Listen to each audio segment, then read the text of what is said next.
Two teenage boys walked into a luxury car dealership wearing combat shorts and plain black t-shirts. They approached a high-end car, asking a few questions. The salesman looked them up and down with disdain. "I think you're in the wrong place," he sneered. "These cars start at $800,000. Laughter echoed from staff and customers. Humiliated, the boys quietly left. The next morning, two Rolls-Royce boat tails pulled up outside the dealership. As the back door opened, the same boys stepped out, followed by their father in a tailored suit. The salesman watched, stunned. He never saw it coming. It was a normal day for the showroom, until two teenage boys on bicycles appeared at the entrance. Their arrival was almost silent, the only sound being the light squeak of bike tires as they coasted into view. They were dressed in combat shorts, plain black t-shirts, and sneakers scuffed from real use. No designer labels, no Rolex watches, just youthful curiosity, and the kind of wide-eyed wonder that could only come from dreams that hadn't yet been stomped out by the world. They parked their bikes beside the front steps and walked in, the glass doors parting with a soft whoosh. Their faces lit up instantly, soaking in every shimmer of automotive perfection before them. Sleek curves, oversized wheels, gleaming emblems. They didn't run. They didn't act out. They didn't even touch anything. They simply stood there, gazing. One of them finally turned to his brother and whispered, "That's it. That's the one." The car he pointed at was a deep midnight blue hypercar that looked like it belonged on the cover of a magazine. It was beauty, sculpted into metal and speed. One of only a few in the country. The price tag, over $800,000. As they moved closer to admire it, a voice cut through the air, sharp, clipped, and condescending. "Can I help you?" The boys turned. A salesman in a tailored navy suit approached, adjusting his cuff links. His shoes were polished to a mirror shine. His hair, gelled back just enough to look effortless. He was everything they weren't. Refined, well-dressed, smug. He looked them over slowly, eyes dropping to their clothes and sneakers, then rising back up to their faces. "I'm sorry," he said, his lips curling into a smirk, "but I think you're in the wrong place." One of the boys blinked. "We were just wondering if these vehicles start at $800,000. The salesman interrupted, enunciating each word as if he were speaking to someone who didn't understand English. "Perhaps you'd be more comfortable elsewhere." Behind him, a few other staff members chuckled under their breath. A couple seated at a nearby desk, clearly in the middle of a sale, looked over and gave a small, patronizing shake of their heads. The boys' smiles vanished. The younger one looked down at the floor. The older one gave a polite, if slightly awkward, nod. "Sorry to bother you," he muttered, turning to leave. They walked out slowly, their shoulders just a bit lower than when they had walked in. The glass doors whispered shut behind them as they returned to their bikes. And that should have been the end of it. Another forgettable moment in a day filled with sales quotas, espresso shots, and carefully curated smiles. But then, something unexpected happened. Just as the boys were about to ride away, a voice called out from behind them. "Wait." They turned. A woman stepped out from the shadows of a nearby desk, her expression warm but firm. She wore a cream blouse and black slacks, with her hair pulled back in a sleek ponytail. There was something different about her. No smugness, no sales pitch, just sincerity. "Do you have a minute?" she asked. The boys exchanged glances, hesitated, then walked their bikes back and stepped inside again. She met them near the car they had been admiring. "I heard you asking about this model," she said, her tone gentle but professional. "It's one of the finest in our lineup. Let me walk you through some of its features." The boys lit up again, curiosity returning like the sun after a cloud passed. She crouched slightly so she could speak to them at eye level. She talked about the engine specs, the customization options, the technology built into the interior. She handed them brochures, pointing out what each part meant. They listened intently, asked thoughtful questions, not about the price, but about the engineering, the design, the legacy behind the brand. She noticed most people didn't even care about those things. "Do you want to sit in it?" she offered. Their eyes widened. "Seriously?" one asked. She nodded, carefully, respectfully. The boys took turns sitting inside the car. No wild movements, no selfies, just quiet appreciation. When they stepped out, she handed them her business card. "If you ever have more questions, you can call me directly," she said with a smile. "You're always welcome here." They thanked her with a mix of humility and awe, then rode away, this time with their heads held a little higher. The sales floor returned to normal. The smug salesman from earlier leaned over to a coworker and muttered, "Wasting her time." She heard him, but she didn't care. Something about those boys stuck with her. Maybe it was the way they asked questions most adults didn't. Maybe it was the quiet confidence they carried beneath the awkwardness. Or maybe it was just the simple fact that they reminded her of a time when she had been underestimated too. The day ended. Lights dimmed. Doors locked. But the story wasn't over. The mansion sat at the edge of a private hillside estate, where the world grew quieter and the skyline was just something you gazed at, never something you chased. With its expansive glass walls, sleek architecture, and manicured gardens, it was the kind of home that whispered wealth instead of shouting it. The late afternoon sun painted the interior in shades of gold and amber. Light filtered through floor-to-ceiling windows, touching the polished marble floors and the custom artwork that adorned the walls. The stillness inside was elegant, intentional, like every corner had been curated, not lived in. And then the front doors opened. Two teenage boys stepped in, their sneakers thudding softly against the floor as they carried the weight of something heavier than a bad day. Combat shorts, plain black tees, and lingering silence followed them into the foyer.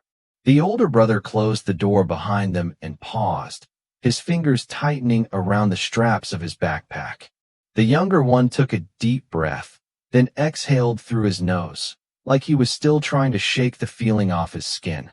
"Where's Dad?" he asked, his voice low. "Probably in the study," the older replied. "Come on." They walked past the modern chandelier that hung like a floating sculpture, past the hallway where classical piano music often drifted out, and turned into a side wing. There, at the far end of the hallway, sat a set of heavy oak doors, opened just a crack. Inside, their father sat behind a grand piano, the kind you see only on stages or in mansions like this one. He wasn't playing, just sitting. The lid was open, and a tumbler of something amber rested on the corner, untouched. He wasn't the kind of man you interrupted. Not out of fear, but out of respect. He carried presents like other men carried wallets. Always with him. Never forced. He looked up as his sons entered. "Back already?" he asked, voice calm, eyes unreadable. The boys nodded. He studied them for a moment longer. "Everything all right?" The older brother opened his mouth to say yes, the automatic response, but stopped. "No," he said quietly. "Not really." Their father motioned to the leather armchairs near the fireplace. "Sit." The boys dropped their bags and sank into the seats. For a moment, silence filled the room like mist. The father swirled the drink in his glass, set it down without taking a sip, and turned his chair slightly toward them. "Tell me what happened." It came out in pieces at first, halting, hesitant. The kind of story you tell when you're unsure if you're overreacting, or if what you experienced really was as humiliating as it felt. The older brother spoke first. "We went to the dealership. The one downtown, the exotic one." Their father nodded slowly, but said nothing. We wanted to look at the car we'd seen online. We weren't messing around. We were polite, just curious." "Then what?" their father asked. The younger brother took over. "One of the salesmen looked at us like we were dirt. He basically told us to leave. Said we were in the wrong place. He even laughed and said the car started at $800,000. People around us laughed too. He looked down at his hands. It was embarrassing. The words settled in the air like smoke. No one moved. But the older one added quickly, "There was a woman who worked there. She saw us and came over after the others brushed us off. She was actually nice.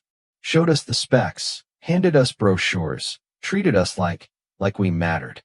Their father leaned back in his chair, the leather creaking slightly under his weight. His expression hadn't changed. No flash of anger, no furrow of disapproval. Just calm, focused. "Did she know who you were?" he asked. The older brother shook his head. "No, we didn't say our last name." "Smart." The father murmured, more to himself than to them. Another pause. Then the younger one asked quietly, "Why do people treat you different based on what you're wearing?" Their father looked over at him. "Because people often confuse appearance with value." He let that hang for a moment, then added, "And that tells you more about them than it ever does about you." The boy nodded slowly, chewing on the thought. Then the room fell silent again. The father stood and walked to the window. He stared out at the sun beginning its descent over the horizon, hands clasped behind his back. For a long time, he said nothing. Then, without turning, he spoke. "Thank you for telling me." That was it. No fury, no immediate action. Just 5 words, said with such composed clarity it almost made the moment feel heavier. The older brother looked at the younger, unsure what to say next. But there was nothing left to say. They had shared their story, and their father had heard it, not with outrage, but with attention. And somehow that was enough. Dinner that night was unusually quiet. The long mahogany table stretched far too wide for just 3 people, but the family always sat close together. Plates were set with precision. The chandelier above cast a soft glow over silverware and stemware, while subtle jazz played through the in-ceiling speakers. The brothers picked at their food, glancing occasionally at their father. He ate like he always did, slow, methodical, present. At one point, the older brother cleared his throat. "You're not mad?" Their father didn't look up from his plate. "At whom? The salesman?" "The people who laughed." He placed his fork down gently, then looked up. "I don't waste anger on people who show me who they are. I pay attention, and then I act when it matters." He went back to his meal.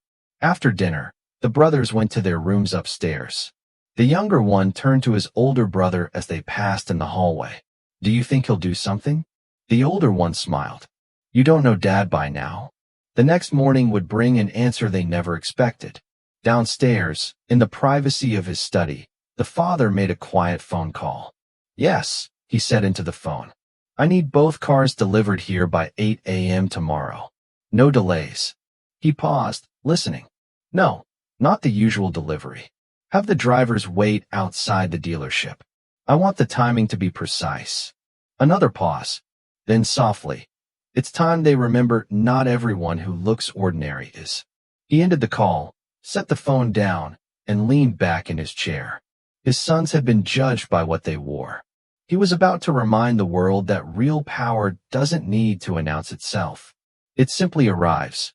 The next morning, dramatic music plays as 2 Rolls-Royce boat tails, among the most expensive cars in the world, pull up in front of the dealership. They don't drive. They glide. The morning light hits their glossy paint like liquid metal. One is obsidian black with silver trimmings. The other, a deep royal blue with rose gold accents that shimmer in the sun like champagne and crystal. Together, the 2 cars are worth well over $50 million. And yet, the way they arrive, it feels like money isn't even the point. It's about presence. Heads turn instantly. Conversations stop mid-sentence. A young couple touring the showroom pauses as the man slowly lowers his sunglasses. A customer in the lounge spills his espresso, trying to get to the window. Even the cleaning staff halt mid-mop, eyes widening in disbelief. Phones come out. Whispers spread. "Is that a boat tail?" "No way. 2 of them. Who the hell are they?" Staff and customers swarm to the massive glass front of the dealership like moths to a flame. Some stare in silence. Some record in disbelief. No one moves closer. Then the doors open. From the back seat of the royal blue boat tail, 2 teenage boys step out, wearing the exact same combat shorts and black t-shirts they wore the day before. Their presence is calm, not cocky, not flashy, just centered. They look around like they've been here before. And they have. Only this time, they're not asking for permission to admire the cars inside. They walk around to the front of the black boat tail, just as the second rear door opens. And then he steps out. Their father. He's dressed in a sharply tailored dark gray suit, the kind that makes its own statement without needing a brand logo. His posture is flawless. His expression unreadable. His pace unhurried. He adjusts his cuff links, not for show, but because he expects precision in every part of his life. The moment he sets foot on the dealership pavement, everything around him shifts. He doesn't walk in. He arrives. Inside the dealership, the arrogant salesman from the day before sees them. He had been laughing with a coworker just moments ago, retelling the story of those two scruffy kids who thought they could afford an $800,000 hypercar. Now, the laughter catches in his throat. His eyes widen. He stares at the boys, then at the man who follows behind them. Recognition sets in like ice on his spine. And then, fear. He tries to compose himself, wiping his sweaty palms on his pants, adjusting his tie, straightening his posture. His smirk disappears as he meets the father's gaze. But it's too late. He never saw it coming. The glass doors open as the trio steps inside, and the entire atmosphere of the showroom thickens. The once busy crowd parts instinctively, like royalty just entered. The father walks to the reception desk, his sons behind him, calm, collected, controlled. "I'd like to speak to the staff member who assisted my sons yesterday," he says to the receptionist. The woman at the desk looks stunned. She blinks. "Why, yes, sir. One moment, please." The arrogant salesman steps forward quickly, his voice suddenly upbeat. "Sir, that was actually me." The father cuts him off with one look. "No," he says coldly. "You weren't the one who helped them." The man falters. "But I." The father turns to the dealership manager, who had been observing cautiously from behind a glass office wall. "I believe your security cameras recorded yesterday's interactions." The manager nods slowly. "Yes, sir. We archive everything." The father speaks clearly, his voice low but firm enough for the entire staff to hear. "Then I'd suggest you review the footage before this conversation continues." The manager vanishes into his office without another word. The silence that follows is deafening. Staff whisper among themselves, now realizing exactly who these boys are. The teenage brothers say nothing. They stand still, side by side. No longer humiliated. No longer dismissed. In this moment, they are not the children of a billionaire. They are simply young men, whose dignity is about to be restored. 5 minutes later, the manager returns. His face is pale. He avoids eye contact with the salesman. He speaks clearly. "We reviewed the footage, sir." The father raises an eyebrow. "And the staff member who helped your sons yesterday was Emma Salazar," he says. "And this man?" the father asks, gesturing toward the now visibly sweating salesman. The manager clears his throat. He misrepresented the interaction. His behavior was inappropriate and unprofessional. The father turns slowly toward the salesman. "You judged my sons the moment they walked in, not based on who they were, but what they wore." The salesman opens his mouth to speak. Nothing comes out. "You laughed at them, mocked them. You turned your nose up because you assumed they didn't belong." A pause. "And the irony is," his voice lowers, "you don't belong here." The manager steps forward again. "Effective immediately, you're terminated." Gasps ripple through the showroom. The salesman doesn't argue. He doesn't beg. He simply lowers his head, collects his things, and walks out, past the very boys he thought were a waste of his time. The father turns back to the manager. "Bring me Emma." Moments later, the woman who had spoken kindly to the boys the day before walks out, confused and cautious. When she sees the boys, her face lights up with recognition, but also concern. "Is everything okay?" she asks. The father smiles for the first time. It's subtle, but genuine. "More than okay," he says. "You treated my sons with respect. You took the time to listen. You gave them your attention when no one else did." She blushes slightly. "They were polite. Smart. It was a pleasure." He nods, then points toward the hypercar they had admired the day before.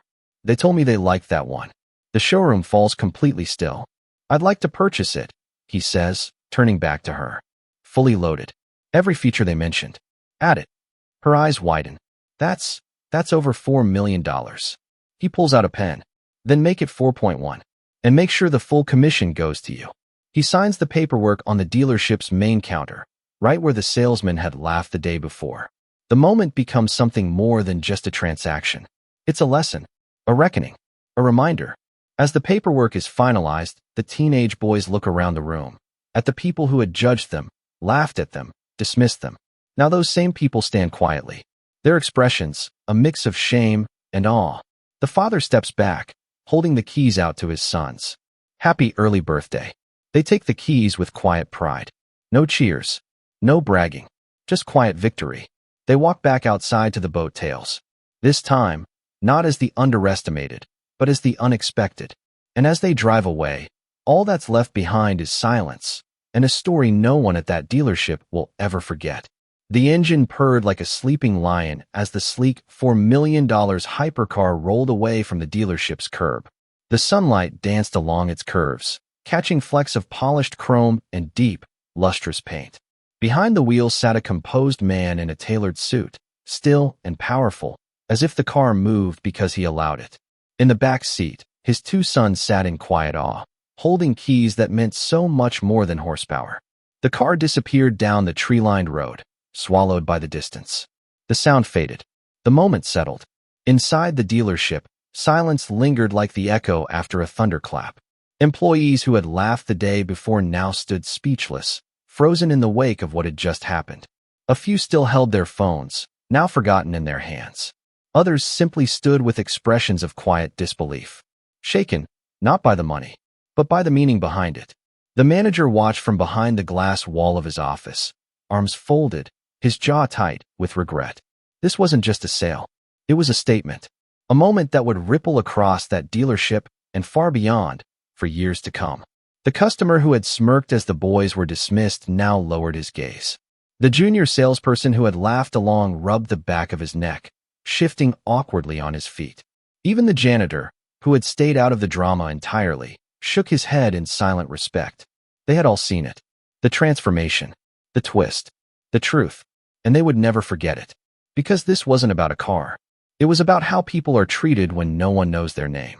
It was about what happens when you confuse modesty for mediocrity and mistake simplicity for insignificance.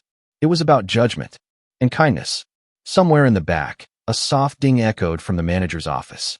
The door opened quietly, and Emma Salazar, the woman who had offered help when no one else would, stepped out. Her hair was pulled back. Her blouse was simple. No flashy jewelry. No gloating smile. Just grace. In her hand was a neatly folded letter, signed and sealed by the dealership's regional director. A quiet promotion. Effective immediately, she would now be the senior sales consultant, with her own office, her own team, and a place at the decision-making table. She didn't cry. She didn't boast. She simply walked through the showroom with her head held high, past the same coworkers who had questioned her instincts just 24 hours ago. Every step she took said what she didn't have to. Respect isn't demanded. It's earned. And kindness is never wasted. She passed the receptionist, who smiled knowingly. She nodded back. It was all understood, without words. In the background, the showroom felt different. Quieter. Not because fewer cars were sold that day, but because something human had happened, inside a place built to worship machines. Where once there was laughter and arrogance, there was now reflection. A customer asked to speak with Emma directly. A new salesman sat up straighter at his desk. A whispered conversation ended in silence. The camera slowly zooms out, the lens pulling away from the center of the room, capturing its grand design, the elegant lines of parked vehicles, the pristine shine of tile and glass. It pans over an empty desk, the one where the arrogant salesman once stood, now vacated. A monument to a mistake. His nameplate, gone. His absence, louder than his voice ever was. If you enjoyed this story, make sure to like the video and subscribe to the channel for more powerful and thought-provoking content like this. Your support helps us keep sharing stories that not only entertain, but leave a lasting message. We want to hear your thoughts. What did you think about how the two brothers were treated at the dealership? How did you feel when their father showed up the next day in two Rolls-Royce boat tails? Was it the justice they deserved? Did it end the way you expected? Share your thoughts in the comments. Let us know how you felt about the story and how it all ended. Also, rate the story on a scale of 1 to 10. We're curious to see how it landed with you. And while you're at it, drop the location of where you're watching from. Whether you're tuning in from New York, Lagos, London, Nairobi, Johannesburg, or anywhere else around the world. We'd love to know where our viewers are watching from. Big respect to the brothers for staying composed. To Emma Salazar, for showing genuine kindness when no one else did. And to their father, for showing that. Real power speaks quietly, but leaves a lasting impression. Thanks for watching. And remember, kindness costs nothing, but arrogance can cost everything.